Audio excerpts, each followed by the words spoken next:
Friends, వీలైతే 4 కామెంట్లు కుదిరితే ఒక లైక్ చేయండి. కోడిగుడ్డు, ఈ గుడ్డుని చూస్తుంటే ఎన్నో వెరైటీ రెసిపీస్ గుర్తొస్తాయి కదా. ఈ గుడ్డును గుడ్డుగా, బద్దలుగా, చక్రాలుగా, ముక్క చివరికి పిప్పి పిప్పిగా చేసి వండుకుంటాం.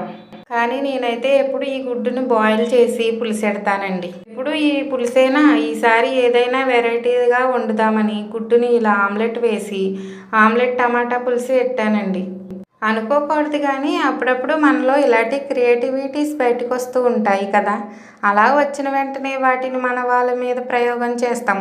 అయితే ఫ్లాప్ అవుతుంది లేదా అట్టర్ ఫ్లాప్ అవుతుంది. నేను చేసిన ఆమ్లెట్ టమాటా పులుసు అయితే మాత్రం అదిరిపోయిందండి. అందుకే ముక్క కూడా మిగల్చకుండా తినేసా. ఇదేనండి గుడ్డు రామాయణం. మీలో కూడా ఇలాంటి ప్రయోగాలు ఉంటే నాకు కామెంట్ చేయండి. తప్పకుండా మన ఛానల్ సబ్స్క్రైబ్ చేసుకోండి. ఓకే అండి, వెళ్ళొస్తాను. బాయ్.